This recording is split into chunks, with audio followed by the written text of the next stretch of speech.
بسم اللہ الرحمن الرحیم۔ واقعات پڑھیے اور عبرت لیجیے۔ سبق نمبر 13، قریش کے سرداروں کا قرآن سے لذت اٹھانا۔ علامہ سیوطی رحمۃ اللہ علیہ نے خصائص میں ابن اسحاق و بیہقی کی روایت سے نقل کیا ہے کہ ایک دفعہ ابو جہل، اخنس بن شریق اور ابو سفیان ایک دوسرے سے چھپ کر اللہ کے نبی صلی اللہ علیہ وسلم کی زبان سے قرآن سننے کے لیے گئے، اور اس وقت اللہ کے رسول صلی اللہ علیہ وسلم نماز میں مشغول تھے اور تلاوت فرما رہے تھے۔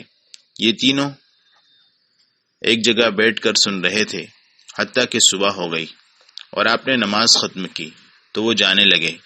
ایک جگہ تینوں کی ملاقات ہو گئی اور اس طرح کا واقعہ 3 رات مسلسل ہوتا رہا۔ وہ لوگ باوجود سخت دشمنی کے قرآن سے لذت اٹھایا کرتے تھے۔ سوچئے کہ آخر یہ کیا بات تھی کہ ان کو رات رات بھر اپنی نیند قربان کر کے قرآن سننے پر مجبور کر رہی تھی۔ یہ وہی قرآن کا جادو تھا اور اس کے اعجاز کا کرشمہ تھا۔ نجاشی کے دربار میں حضرت جعفر رضی اللہ عنہ کی تلاوت۔ کفار مکہ کے ظلم سے مجبور ہو کر جب چند صحابہ کرام نے مکے سے ہجرت کی اور ملک حبشہ تشریف لے گئے تو وہاں بھی ان کفار نے پیچھا کیا اور اپنے لوگوں کو بھیجا کہ جا کر حبشہ کے بادشاہ سے ان مسلمانوں کی شکایت کریں اور وہاں سے ان کو مکہ واپس لوٹنے پر مجبور کریں۔ جب بادشاہ سے فریاد کی گئی تو وہاں کے بادشاہ نجاشی اصفہاں نے مسلمانوں کو تحقیق کے لیے بلایا اور ان سے حالات معلوم کیے۔ حضرت جعفر رضی اللہ عنہ نے صحیح صورتحال سے باخبر کیا اور اسلام اور اللہ کے رسول صلی اللہ علیہ وسلم کا تعارف کرایا۔ بادشاہ نے پوچھا کہ اس نبی پر کیا اللہ کی طرف سے کوئی کلام بھی نازل ہوا ہے؟ حضرت جعفر رضی اللہ عنہ نے اس موقع پر سورہ مریم کی آیات کو زبردست انداز میں تلاوت کیا۔ پھر دربار میں جب حضرت جعفر رضی اللہ عنہ نے تلاوت کی تو ایک طرف بادشاہ پر کپکپی طاری ہو گئی اور دوسری طرف تمام درباری لوگوں پر کپکپی طاری ہو گئی۔ سب کے سب رونے لگے اور بادشاہ نے کہا کہ یہ کلام اسی سرچشمے سے نکلا ہے جس سے حضرت عیسیٰ علیہ السلام پر نازل ہونے والی انجیل نکلی تھی۔ ایک بڑھیا کا قرآن سے عشق۔ حضرت امام عبداللہ بن مبارک رحمۃ اللہ علیہ جو جلیل القدر محدث اور بڑے فقیہ اور اکابر صوفیاء میں سے ہیں، وہ ایک مرتبہ حج کو گئے۔ حج کے بعد کسی جگہ جا رہے تھے۔ راستے میں ایک جگہ محسوس ہوا کہ کوئی چیز کپڑے میں لپٹی ہوئی ہے۔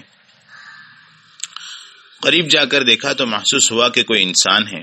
انہوں نے سلام کیا تو اس کپڑے کے اندر سے ایک بوڑھی عورت نے جواب دیا۔ امام ابن مبارک رحمۃ اللہ علیہ نے اس سے الگ الگ سوالات کیے تو آپ کی تعجب کی انتہا نہ رہی جب اس نے ہر سوال کے جواب میں قرآنی آیات پڑھی جن سے ان سوالات کا جواب نکلتا تھا۔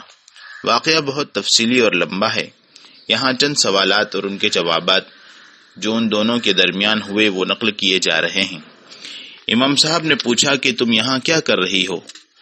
وہ کہنے لگی، وَمَن يُضْلِلِ اللَّهُ فَلَا هَادِيَ لَهُ، اللہ جس کو گمراہ کر دے اس کا کوئی رہنما نہیں۔ امام صاحب نے سمجھ لیا کہ یہ راستہ بھٹک گئی ہے، اس لیے پوچھا کہاں جانا چاہتی ہو؟ اس عورت نے قرآن کی آیت پڑھی، سبحان الذی اسریٰ بعبدہ لیلا من المسجد الحرام الی المسجد الاقصی، پاک ہے وہ ذات جس نے اپنے بندے کو رات کے وقت مسجد حرام سے مسجد اقصی تک کی سیر کرائی۔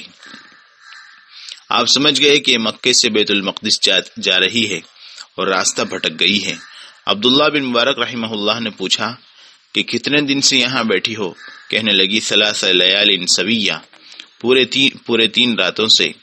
آپ نے پوچھا کیا کچھ کھاؤ گی؟ کہنے لگی اتم الصیام الی اللیل، روزوں کو رات تک پورا کرو۔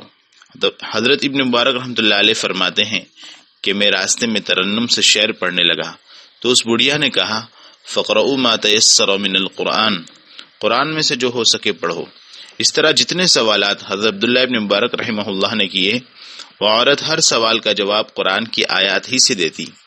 جب وہ اس کے بیٹوں کے پاس اس کو پہنچا چکے تو ان سے پوچھا کہ تمہاری ماں کیا قرآن کے سوا کچھ نہیں بولتی؟ تو اس کے بیٹوں نے بتایا کہ ہماری ماں نے عہد کیا ہے کہ قرآن کے سوا کچھ نہیں بولوں گی، اور یہی حالت ان کی 40 سال سے ہے۔ اللہ اکبر، کیا عشق و محبت ہے قرآن سے! اس طرح قرآن سے محبت ہو، یہ قرآن کا حق ہے۔